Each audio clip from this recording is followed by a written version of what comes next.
कलवा-कुंटला कविता ने सीनियर सहाफ़ी मुनीर मरहूम के मकान वाक़े मंचिरियाल पहुंचकर उनके अहल खाना से ताज़ियत और हमदर्दी का इजहार किया। वाज़ेह है कि सहाफ़ी मुनीर का हाल ही में इंतकाल हुआ है। दरी असना मीडिया से बात करते हुए कविता ने मौजूदा सियासी हालात पर इजहार ख्याल किया और भारतीय जनता पार्टी की पॉलिसियों पर शदीद तनकीद की। उन्होंने कहा कि बीजेपी ऑपरेशन कगार के नाम पर मजालिम का बाजार गर्म किए हुए है। उन्होंने इल्जाम आयद किया कि हालिया दिनों में माओवादी पार्टी के जनरल सेक्रेटरी NK शराव के एनकाउंटर के बाद बीजेपी हुकूमत ने इंसानी हमदर्दी का कोई मुजाहरा नहीं किया। ना तो उनकी लाशें उनके अहल खाना के हवाले की गई और न ही आखिरी रसूमात के लिए मुनासिब सहूलियात फराहम की गई। इससे बीजेपी की गैर इंसानी जहनीत की अक्कासी होती है। BRS लीडर ने रियासती कांग्रेस हुकूमत पर दलित बिरादरी के साथ इम्तियाजी रवैये का इल्जाम भी आयद किया। उन्होंने बताया कि सरस्वती नदी के हालिया पुष्करालू के मौके पर दलित तबके को नजरअंदाज करने से रियासती हुकूमत की दलित मुखालिफ सोच बेनकाब होती है। उन्होंने वज़ीर आला रेवंत रेड्डी के यादगिरी गुट्टा के दौरे का हवाला देते हुए कहा कि नायब वज़ीर आला मल्लू भट्टी विक्रमार्का जो दलित तबके से ताल्लुक़ रखते हैं, उनको जानबूझकर स्टेज पर निचली सीट पर बिठाया गया, जबकि वज़ीर आला और उनके अहल खाना ऊंची सीटों पर विराजमान थे। ये अमल सिर्फ एक फर्द की नहीं बल्कि पूरी बिरादरी की तौहीन है। జర్నలిస్ట్ గారు మునీర్ గారు మరి ఒక 6 నెలలు దాదాపుగా క్యాన్సర్ తోని బాధపడి వారు నిన్న మొన్ననే మరి జరిగిపోయినటువంటి విషయం తెలుసుకొని ఇక్కడికి రావడం జరిగింది. మునీర్ గారు మన తెలంగాణ వాదాన్ని వినిపించడంలో అదేవిధంగా అనేక విప్లవోద్యమాలకు వారి యొక్క భావజాలాన్ని వ్యాప్తి చేయడంలో స్థానికంగా దేశవ్యాప్తంగా ఉన్న అనేక సమస్యలను ఎప్పటికప్పుడు ఎండగట్టడంలో వారు ముందుండేవారు. ఏమాత్రం భయం లేకుండా అద్భుతమైనటువంటి నాలెడ్జ్తోని వాక్చాతుర్యంతోని ఆయన ఎంతో మందిని ప్రభావితం చేయడం జరిగింది. మరి మునీర్ గారి కుటుంబ సభ్యులకు నేను ప్రగాఢంగా నా యొక్క సంతాపాన్ని సానుభూతిని తెలియజేస్తా ఉన్నాను. వారికి 3 బిడ్డలు ఉన్నారు, ఒక కొడుకున్నాడు. వారందరితో కూడా నేను మాట్లాడడం జరిగింది.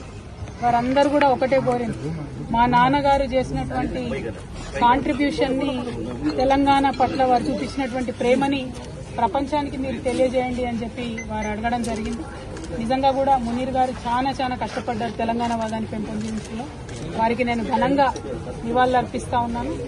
మరి వారు ఏవైతే విప్లవోద్యమాల గురించి పదే మాట్లాడిందో, ఇవాళ మీరు దేశవ్యాప్తంగా ఉన్న పరిస్థితి చూసుకుంటే భారతీయ జనతా పార్టీ ఆపరేషన్ కగార్ పేరుతోని మరి చేస్తున్నటువంటి దుశ్చర్యలను మనం చూస్తూ ఉన్నాం.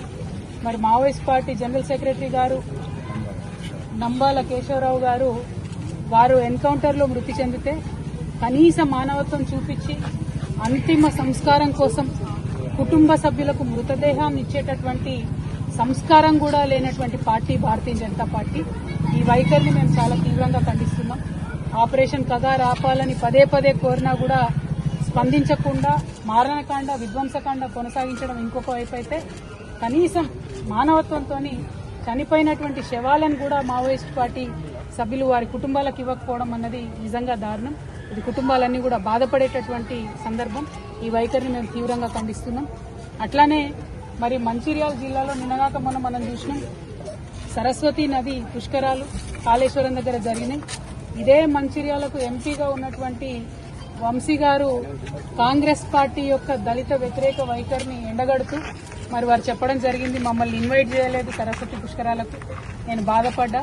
ధనం కన్నా పదవి కన్నా కులం గొప్పది ఈ సమాజంలో, నాకు చాలా అవమానం జరిగిందని వారు చెప్పడం జరిగింది. కాంగ్రెస్ పార్టీ రేవంత్ రెడ్డి గారు యాదగిరి గుట్టలో కూడా అదే చేసిండ్రు. రేవంత్ రెడ్డి గారి కుటుంబ సభ్యులంతా కూడా పైన ఆసనాలలో కూర్చొని దళితుడు అయినటువంటి డిప్యూటీ సీఎం బట్టి విక్రమార్క గారిని కింది ఆసనాల్లో కూర్చోబెట్టి అవమానించినటువంటి దారుణమైన సంస్కృతి రేవంత్ రెడ్డి గారిది కాంగ్రెస్ పార్టీ.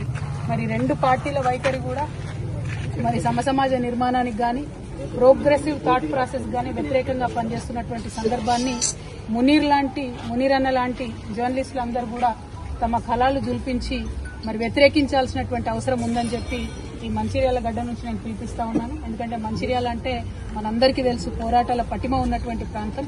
మరి ఇక్కడ ఉండేటటువంటి వారందరం కూడా నిర్బంధంగా ఖండించాల్సినటువంటి ఈ 2 చర్యలను కూడా ఈ సందర్భంగా గుర్తు చేసుకుంటూ మరి మునీర్ అన్న ఆత్మకు శాంతి కలగాలని మనస్ఫూర్తిగా కోరుకుంటూ వారి కుటుంబ సభ్యులకి మరొకసారి ప్రగాఢంగా నా యొక్క సానుభూతిని నేను తెలియజేస్తున్నాను.